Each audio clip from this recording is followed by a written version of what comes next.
함께 기도하겠습니다. 하나님, 우리의 영이, 우리의 분별력이 민감케 되게 하여 주옵소서.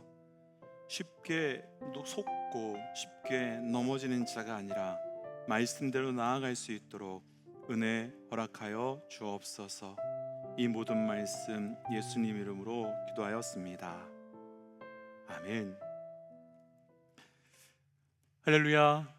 오늘 우리 함께 나눌 말씀의 제목은 속지 마세요. 속지 마세요 라고 하는 말씀의 제목입니다.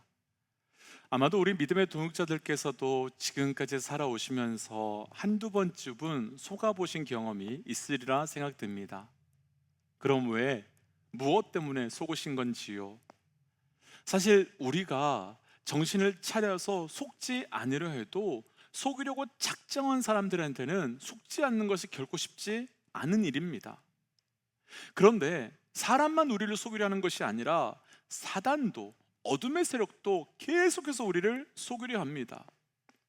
오늘 말씀의 배경은 가나안의 모든 사람들이 이스라엘의 요단강을 건넜다, 여리고성과 아이성까지 무너뜨렸다 라는 소식을 들었고, 그 소식을 듣자 모든 가나안에 있던 나라들은 이스라엘과 싸우기 위하여 연합했습니다. 그런데 이때 기브온 사람들은 다른 선택을 하는데 이스라엘과 싸우기를 거부하고 평화 조약을 맺으려 합니다.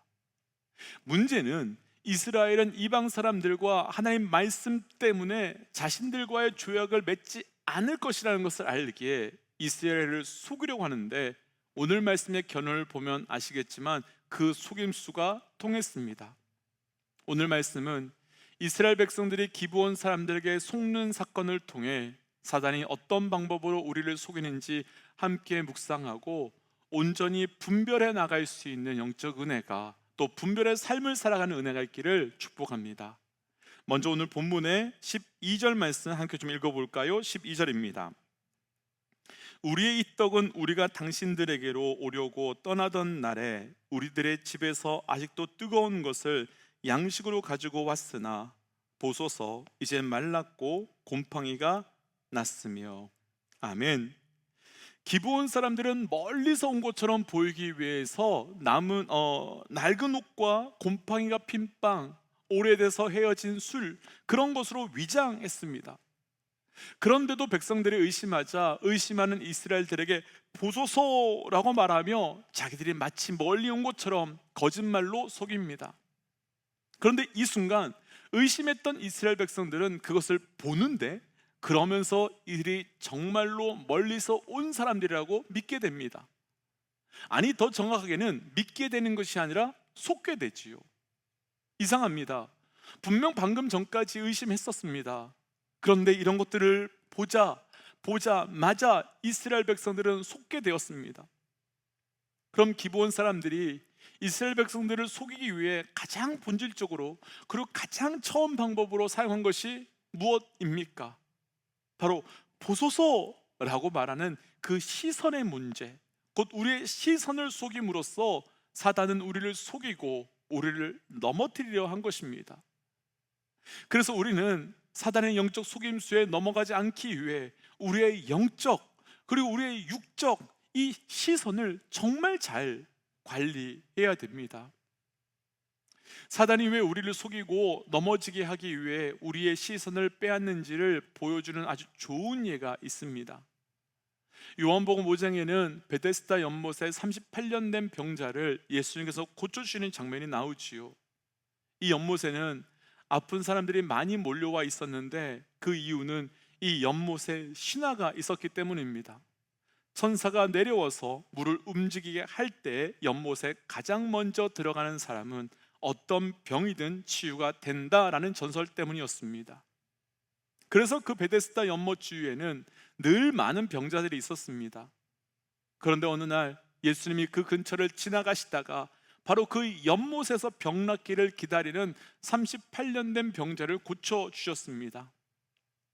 이때 놀라운 것은 그렇게도 바라던 치유와 회복의 사건이 자기들 바로 앞에서, 자기들 바로 옆에서 일어났음에도 불구하고 아무도 달려와서 예수님께 나도 고쳐주세요 라고 하는 사람이 없었다는 것입니다. 왜 38년 된 병자가 옆에서 고침을 받았는데도 고쳐달라고 말하는 사람들, 예수님을 찾는 사람이 아무도 없었겠습니까? 왜냐하면 그들의 모든 시선이 베데스다 연못에 고정되어 있었기 때문일 것이며, 그곳에서 시선을 떼는 순간 나에게는 기회가 없다라는 생각 때문이었을 겁니다. 그러니까 사람들은 바로 옆에 치료자 되시는 예수님이 오셨는데도 보지 못했습니다. 그런데요, 이것이 바로 지금 우리의 사건이 될 수 있습니다. 반드시 고침을 받아야 되는 병자들이 모든 시선을 연못에 빼앗기자 바로 옆에 예수님을 전혀 알아보지 못한 것처럼, 우리의 영적 시선을 사람에게, 세상에게 고정시켜 버리면 지금 우리가 예배의 자리에 있고 심지어 말씀처럼 예수님 바로 옆에, 바로 앞에 있다 해도 그분을 보지도 경험하지도 못하고 그분을 찾거나 구하지도 못할 것입니다. 결국 사단은 우리가 하나님께 반응하지 못하도록 하기 위해 우리의 영적 시선을 빼앗아 버린 것이고, 그래서 속여버린 것이고, 그래서 다시 다른 곳에 시선을 고정시켜 버림으로 하나님께 반응하지 못하게 만든 것입니다. 사실 말씀의 역사에는 이런 일들이 너무너무 많습니다. 하오가 선악과를 먹게 된 시작도 선악과가 보암직하게 보임으로 속아서 하나님의 말씀을 잊고 먹었던 것이고, 40년 전 가나안 땅에 왔을 때도 정탐꾼들은 하나님의 약속 위에 아닌 거대한 가나안 거민의 시선이 고정됨으로써 은혜의 땅에서 의심하고 포기할 수밖에 없게 되었습니다. 곧 하나님의 사람들을 속이고 넘어뜨리기 위해 가장 좋은, 가장 쉬운 방법, 그리고 무엇보다 늘 통했던 방법이 바로 시선의 영역이었던 것입니다. 그렇다면 우리가 한 가지 해야 될 것이 있습니다. 바로 우리의 시선을 너무 신뢰하지 말라는 것이지요. 우리는 내가 봤어, 그래서 분명해 라는 말을 합니다. 그런데 정말 내가 본 것이 제대로 본 것이 맞을까요? 아마도 똑같은 그림인데 어떻게 보느냐에 따라서 사람이 보이기도 하고 동물이 보이기도 하는 그런 그림 보신 적이 있을 것 같습니다. 동물이 안 보이고 사람만 본 사람은 동물이 보인다고 하는 사람에게 거짓말장이야 라고 할 것이겠죠.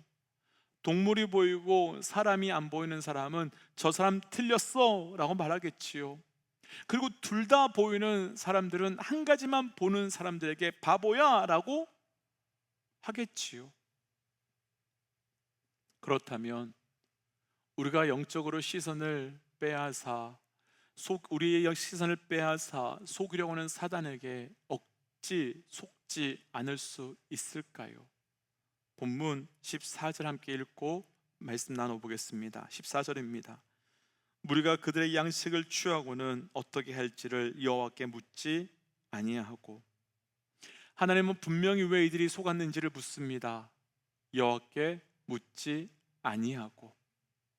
보았다면 물어야 합니다. 아니, 더 본질적으로 속지 않기 위해 묻고 구해야 합니다. 그래서 우리가 속지 않기 위해 해야 될 것이 있습니다. 매일매일 더 이상 물을 것이 없을 정도로 계속 묻는 겁니다. C.S. 루이스는 이와 관련해서 지금까지 아무것도 없었던 것처럼 새롭게 묻고 새롭게 구해야 한다라고 말합니다. 그래서 도전하기는 우리가 영적으로 속지 않기 위해 매일매일 묻고 매일매일 말씀으로 나아가고 매일매일 기도의 자리로 나아가는 은혜가 우리 모두에게 있으시기를 주의 이름으로 축복하며 도전합니다. 함께 기도하겠습니다. 하나님, 영적으로 쉽게 속고 쉽게 무너지는 우리의 삶임을 고백합니다. 하나님, 이 시간 말씀하여 주셔서 우리의 눈이, 우리의 귀가 하나님 매일 묻고 매일 구함으로 분별케 하여 주시고, 분별함의 은혜를 통하여 하나님 온전히 살아갈 수 있도록 은혜 허락하여 주옵소서. 이 모든 말씀 예수님 이름으로 기도하였습니다. 아멘. 믿음의 동역자 여러분, 잘 물으셔야 됩니다. 매일 구하셔야 됩니다. 그래서 잘 분별하셔야 합니다. 함께 선포하고 삶의 자리로 또 기도의 자리로 나아가지요. 함께 선포하겠습니다. 하나님은 살아계십니다. 아멘. 승리하십시오. 함께 기도하겠습니다.